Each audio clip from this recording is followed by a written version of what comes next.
James as a guest, and I'm going to give her the floor to speak to you.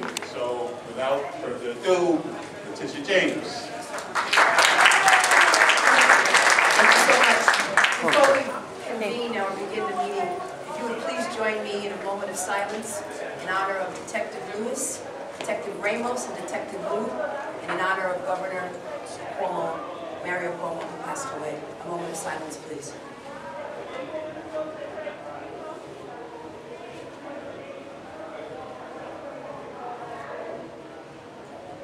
Thank you.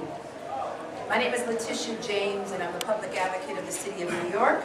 I was a council member in a faraway place called Brooklyn. We have visas. I have a temporary visa for a moment.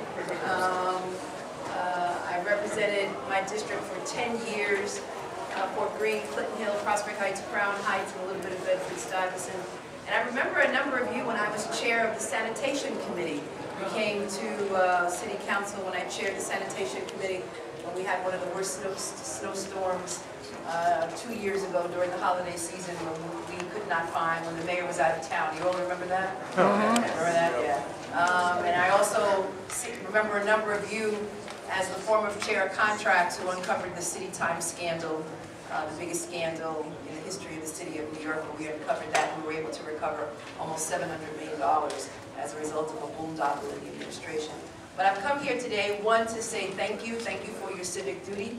Thank you, all of you, for taking time out of your schedule to serve the needs of the residents of this particular district. Thank you, Community Board 10. Basically, you're home to Co-op City, and I'm hoping that we can address some of the issues at Co-op City. It really concerns me that a number of individuals have come down with Legionnaire's disease, and I'm working with Councilmember King and others in the Department of Health to address those issues as well. You're also home to City Island. I usually visit it during the summertime. Thank you so much for feeding me. Pelham Bay and Westchester Square. And just yesterday we were in Westchester Square with a number of your members and your manager as we talked about Vision Zero. And we talked about the number of reduction in the number of fatalities in the city of New York. And as a former city council member, I embraced Vision Zero. And in my district, reduced the speed limit, did a number of street humps, did some street engineering, embraced bike lanes, and a number of other initiatives that we are now seeing the fruits seeing the fruits of our hard work come to fruition. I want to talk a little bit about the Office of Public Advocate. What's a public advocate? The Office of Public Advocate is an ombudsman. We deal with a number of constituencies. We resolve issues in the city of New York. We get past bureaucracy. During the campaign, I promised New Yorkers that I would lawyer up. We have a number of attorneys in our office. We have brought a number of lawsuits, primarily tenant-related, but we have won some major lawsuits in the city of New York on behalf of constituents. In addition to that, we serve as a trustee on the pension board, trying to make sure that we increase returns for retirees as part of the NYSER system. In addition to that, we work well with the mayor and the city council. We preside over the city council. You can often see me preside over the city council if you can't sleep at night on channel, whatever it is in the Bronx, where we preside over the city council. You're on there too? Okay, so if you can't sleep at night, you can see the both of us. I would prefer that you drink a cup of warm milk. Since we have been in office, school leadership teams, they compose of parents and administrators, were mandated by state to decide school-wide policies. Despite their pivotal roles in schools, the meetings are not required to be open. We recently brought a lawsuit to ensure that the school leadership teams in all of our schools in the city of New York are subject to the open. How are you? Good. So Happy New Year. Last week I sent a letter to a Chief Judge, Jonathan Lipsman, regarding the lack of veterans courts in Manhattan. Veterans courts are designated with sensitivity towards veterans. It's really critically important that we serve the needs of veterans in the city of New York. It's an absolute disgrace that so many veterans in this city are sleeping on the streets of New York, and a number of them are going without care. It's really critically important that we have centers that serve the needs of veterans, as well as a court that's designated to veterans. As most of you know, we did a report on nail salons, about the chemicals involved in nail salons and how we really need to educate the public as well as the workers with regards to all of the chemicals that are contained in some of the devices that are used in some of our nail salons.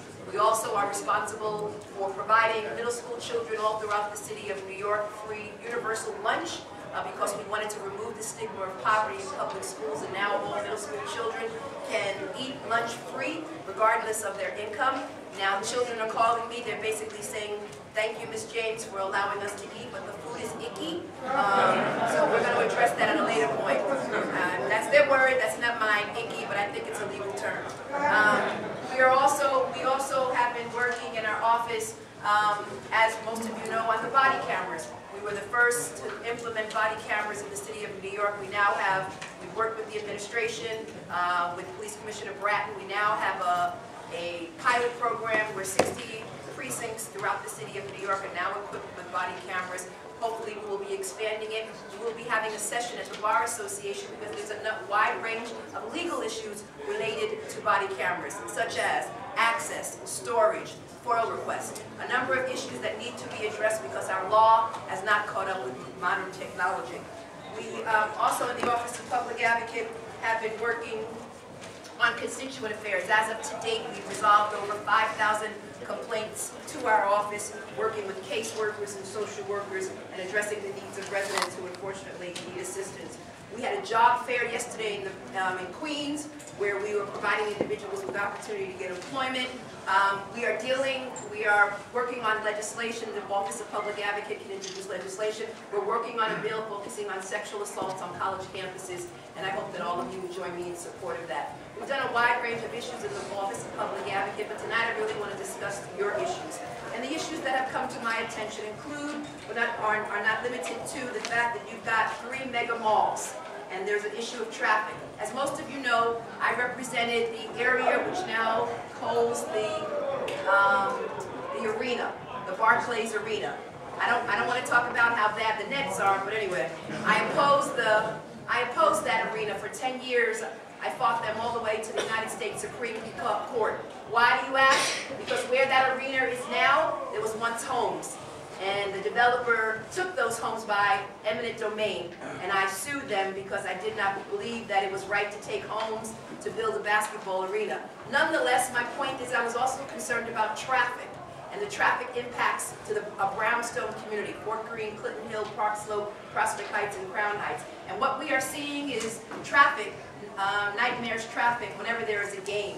And so I recognize and I understand your concerns, particularly as it relates to these 3 mega malls. Because in and around the Barclays Arena, we have 2 malls. They're not mega malls, but they're malls. And so what we really need to do is work together, consistent with Vision Zero, to provide transportation, an increased transportation alternative to individuals so that they do not drive to these mega malls, and also an including but not limited to the arena that I just described. In Brooklyn, in my district, we have, my former district, we have one of the highest asthma rates, and I know you share those concerns as well. I also know Hart Island is an issue, a hot issue in this community board, and I really want to see how I can work with you to resolve that issue. And I understand that it's a controversial issue here in this district. I support Intro 133, which is sponsored by my very good friend, Councilmember Thacker, who I know will be bolting through that door any moment now. Basically transferring that piece of land from the Department of Corrections to the Department of Parks. I support that plan, but also I also support a plan to open up Hart Island, which should include a study on the effect of increased traffic to the larger community. It's really critically important that we study the traffic impacts.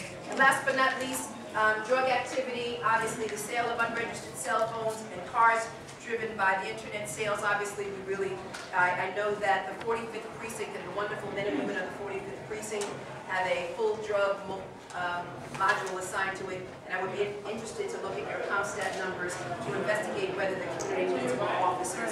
Clearly, what we need, obviously, in a number of precincts are more officers, but more importantly than that, police officers need less police officers need equipment, not only to keep them safe, but to keep all of us safe. And last but not least, I'll be working with this administration and hopefully with the City Council, because what I want to do is include the capital needs, provide capital money to improve the needs of precincts all throughout our city of New York. The precincts in our district leave a lot to be desired.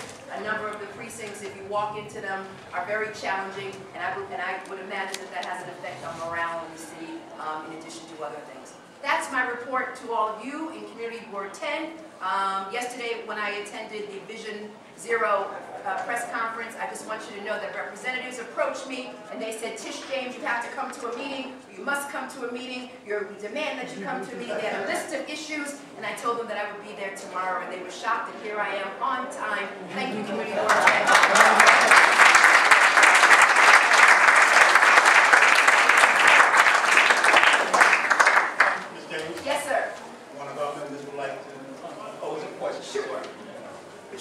Thank you so much. You are welcome. Two things. First of all, our drug module at 45th Precinct has been taken away. So we've been trying desperately to get them back. They have us sharing, I think, with the 4-3.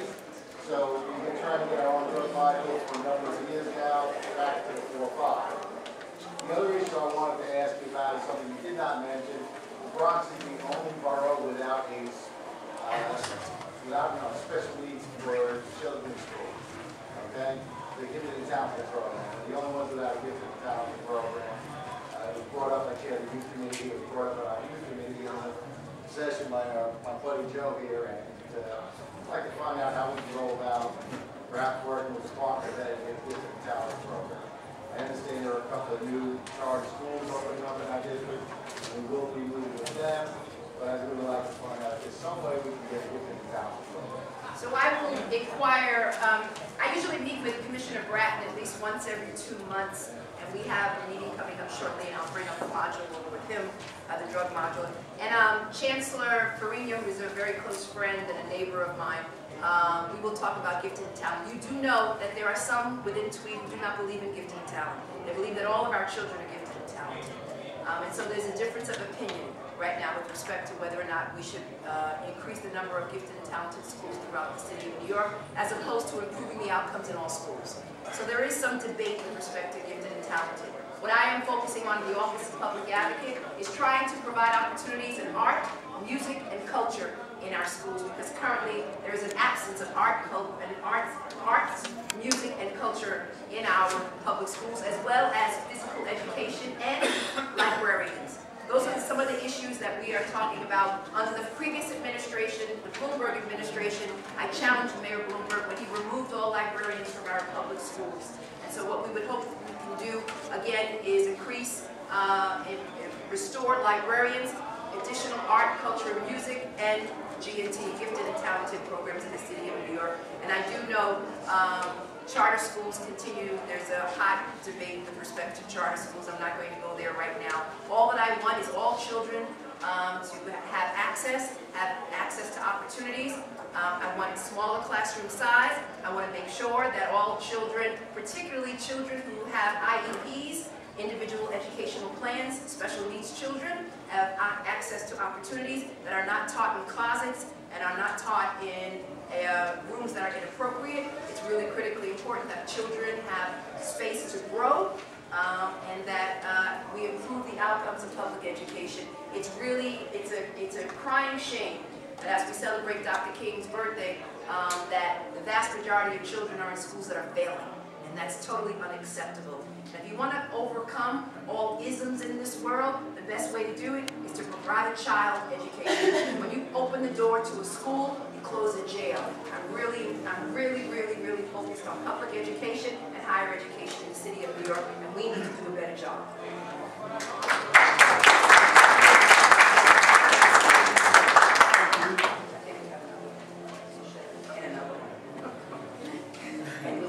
We're going to let Louis go first. Beauty before. Thank you, Mr. Goldstein and I go back a very long time. He's a very close friend. He's an ally, and I'm an ally of his, particularly within the LGBT community. We stood together on a wide range of issues. I love and I adore him, and most importantly, I love his cooking. Thanks. Okay, 2 issues. Yes. We all saw today the report on Rikers Island, their staffing, etc. Changes have been promised by the administration. There are still issues, abuses going on. One of the guards was just charged with criminal behavior a couple of weeks ago. I want to know what you as our public advocate will do to move things forward. The second issue, and I had a column today in the Chronicle on nursing homes, where even though many, for example, the Morris Park Nursing Home, Rebecca, etc., are great, there are still abuses. A nurse's aide was indicted for knocking down, and he died, a 77-year-old gentleman who had dementia. The culture in most of the nursing homes has not changed. You remember the scandal from years ago, it's still going on. We need a change. What can you do to please advocate for that? So the Office of Public Advocate has submitted a petition and will testify before the Board of Corrections. I testified 2 weeks ago in support of a wide range of reforms with respect to individuals who are in isolation 23 hours, 24 hours a day. In addition, as most of you know, you saw the report with respect to hiring. A number of individuals, particularly correction officers, who had unfortunately criminal records, and some individuals who have an affiliation with gang members. We're working with the administration, we're working with the City Council, and we're going to continue to work with the Board of Corrections regarding change and reforms on the Department of Corrections. What's interesting to note is that at one point in time, we had over 20,000 individuals that were housed over at Rikers Island. We are now down to around 11,000. And so we really need to talk about reforms going forward and improving, again, the quality of life for individuals. And last but not least, with respect to nursing homes, we've got our ongoing investigation, which I cannot talk about publicly, but we're going to continue with the nursing homes. Please, thank you. We received a number of complaints. Thank you, Tasha. Last, Thank you all. Thank you very much.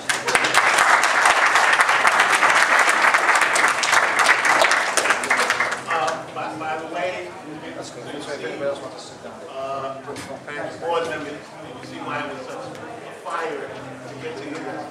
Well, I thank you for approaching me yesterday. I look forward to coming back to Community Board 10, providing an additional report and giving you an update on the activity in our office. And I thank you again all for your civic engagement, for recognizing that democracy is not a spectator sport. It requires the participation of each and every one of you. Thank you for your participation. Have a good night.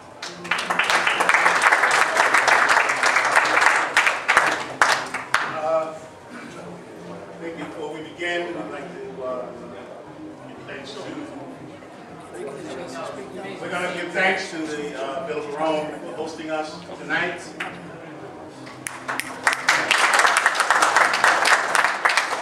And well, before we introduce our government representatives, we're going to say hello to a new board member, is Elaine Rivera.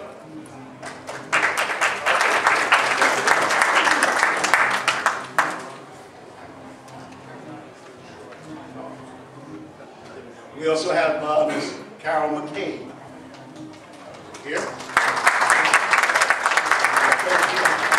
So they're here with us and not in the audience. Okay, welcome aboard. Okay. In addition, we would like to introduce the new legislative aide for Assemblyman Michael Benedetto, someone that's familiar to us, who's been around our board for some time. So we're going to let him stand up and say hello, and we're going to congratulate him on the new job. And that's Leon.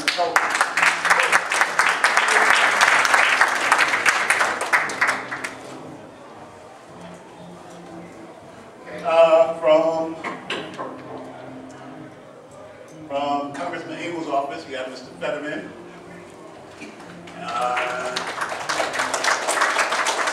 Senator Klein's office, Mr. Dan Hogle.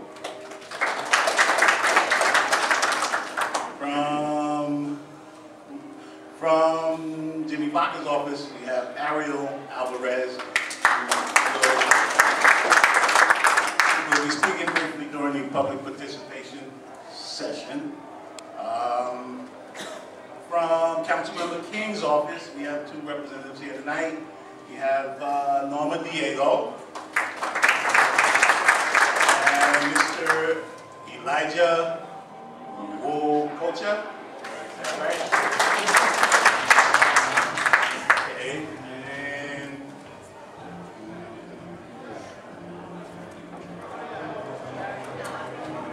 okay, and from Councilmember Palmer's office, we have Tanya Carol.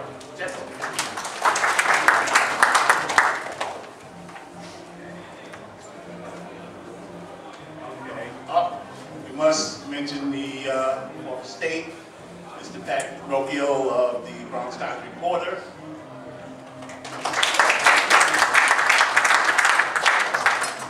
Okay, and with that, just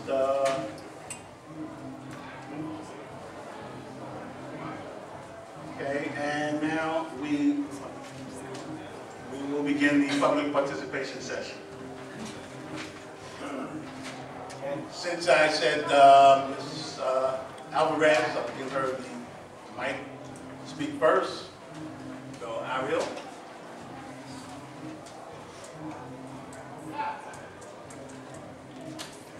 Good evening, everybody. I'm just going to speak briefly in regards to the Hart Island discussion that's occurring. I'm just here to say that Jimmy Vaca is in support of the legislation. We're on it. And if you have any more questions in regards to that, you can call our office anytime, and Stacey Gardner will be the person to answer all your questions. Thank you.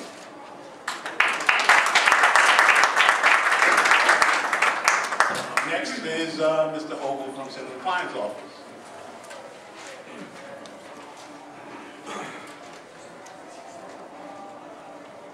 Hello, everyone. I just want to let you know that for the next few months, we've got the bingo schedule for the Senator's put on. I'm an official bingo caller now. The Senator's office is one of my responsibilities. So we've got one in City Island coming up at the beginning of February. Soundview, sort of about Valentine's Day bingo. And then in March, we're going to Waterbury LaSalle Civic Association. So if you guys are interested, the phone number through the district office is in the back. You can call an RSVP, and we can make sure to let you know, all those dates. We get a lot of fun prizes from local businesses. I'm slowly getting better at calling people, so you can look forward to that too.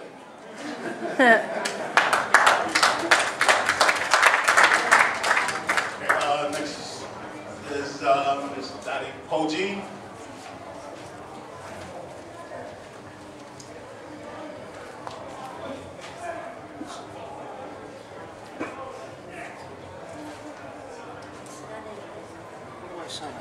Hi everyone. I'm a park advocate, and for years I've encouraged the expansion of parks throughout the borough. I'm vice president of a big environmental group. We've worked along the Harlem River, the Bronx River, and many other places we're working. Now, in the East Bronx, I brought them over from the West Bronx to help us on this side. So we've been doing a lot of work over here, just getting started. And I have to stand here and say that with my love for parks, I have to tell you guys that opening up Hart Island to the public without a plan is a dangerous situation.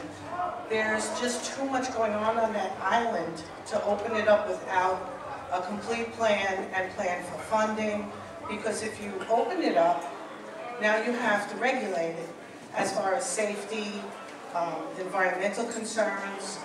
So all of that is costly, even the ferry on a regular basis, the traffic involved and the people, when you put them on the island, is it safe? You know, you have missile silos, you have falling down buildings. Unless there was a plan, I really don't feel you should open up the island. It's like opening up a playground with no fences. You know, you're saying, come on kids, let's go in. but there's missile silos and there's buildings falling down, you know. So I personally wish that there was more like research done on this before these bills are allowed to pass through and open up like a dangerous situation that's going to cost our budgets a lot of money that we're using possibly for Hammond Cove and for Orchard Beach and other projects. We just don't have that kind of budget to be all of a sudden having to make this island safe once we open it up. So that's just all I wanted to say.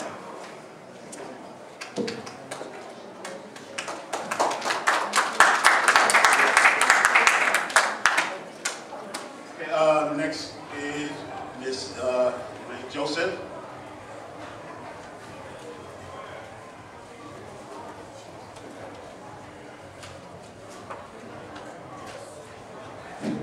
Hi, my name is Elaine Joseph. I am here to speak on Hart Island. Tomorrow, January 16th, 1978, I delivered a baby girl. After 3 days of nursing and loving my baby in the hospital, it was determined she had a congenital heart disease. She needed immediate surgery. She was transferred to a hospital in Uptown Manhattan from downtown Manhattan. We had a big snowstorm in January of 1978, and that day they did surgery on my daughter. She subsequently died. For days, I was a young woman at the time, very young, and for days I tried and tried and tried to find out what I am going to do with this girl's body. I knew nothing about how to have a burial. So I kept calling the hospital and calling the hospital. Finally, a week later, I found out, they said, "Oh, you signed." I'm like, "Sign what?" "The city will take care of it. Don't worry about it." I'm like, "Don't worry about what? What do you mean?" They said, "Oh, she's been buried already by the city." "Where?" You'll get it in the mail." I never got anything in the mail. I never found where my daughter was buried. In 2009, I tried and tried and tried. I didn't just neglect this. In 2009, I was watching a news story, and they talked about Hart Island, and they mentioned Melinda Hunt's Hart Island project. I went on the internet immediately and got in touch with Miss Hunt. She told me how to find out if my daughter is buried there. But unfortunately, the period of time that she died, the records for that period of time for babies was lost. So it took me from 2009 until March of 2014. I was the first person to ever be able to walk to the grave site of my daughter. The way I got this was we threatened to sue the city. So the city instead agreed and settled for 7 women to walk to the graves of their daughter. I walked to the grave of my baby, and we're not exactly sure that was the exact spot since the records were lost, but since there was no cemetery listed on her death certificate, it is naturally assumed that that's where she would have been buried. I walked to that grave. I want to go back. I don't want to go back when they tell me I have to go back. Tomorrow's her birthday. I'd like to go tomorrow. I'd like to go next month, and the month after that, and the month after that. And every other person, every other mom that has a baby buried there, and every other human that has another human buried there would also like to walk to the grave. I'm sure a plan can be developed. We don't need a big park. We just need a path, a safe path to walk to that, a little bit of cement on the ground. Took me to the grave the last time, and it should be able to take me to the grave whenever I want to. I want to visit my parents' graves, I just go. You guys want to go see someone that you love grave? You just go. I don't want to have permission and to be walked through as if I'm going to a prison. I have to give up my phone, cameras. I'm treated like I am an inmate, or that I am going to visit an inmate. And that's not the way it should be, to be able to visit my baby's grave. And I thank you, and I ask that you support the bills 133 and 134. Thank you.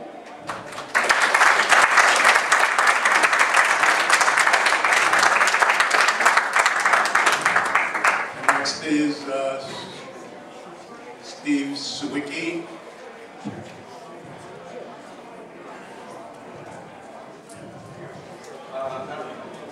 I think everyone can hear me? Okay, so I'm a City Island resident, And there are two arguments in favor of this. And just to be clear, I support the bill, the legislation for Hart Island. There's a compelling moral argument, as you just heard from Ms. Joseph. Thank you, because I know it's painful for you. There's also a practical argument for transferring this to parks. Currently, Hart Island is under the jurisdiction of the Department of Corrections, and as you're going to find out, John's going to present on this in a little bit. Hart Island has been proposed as a site for a variety of different purposes in the past. On the other hand, we don't want this to happen again. It's a proactive chance for City Island to actually have some control on what happens to Hart Island. On the other hand, I think the opposition to Hart Island, to changing Hart Island over to parks, is sincere, but I think that it's ultimately misguided. I was at the Parks Committee meeting on Tuesday night, and the argument basically boiled down to be careful what you wish for. Something might go wrong. But if you listen to testimony like you just heard tonight, just before me, that's not a good reason. I'm sorry, but City Island Civic Association, we put this to a vote. 44-2 voted in favor of this. I believe the entire delegation of city council members supports this legislation. Right? It's a compelling moral argument. It's a compelling practical argument where, for once, instead of reacting to a problem, City Island would be proactive and put this under its control, where it will be in 10 years, 20 years, 30 years, prison facility, an incinerator, all these ridiculous proposals. We have a chance to get ahead of this for once. And so, because of the community support,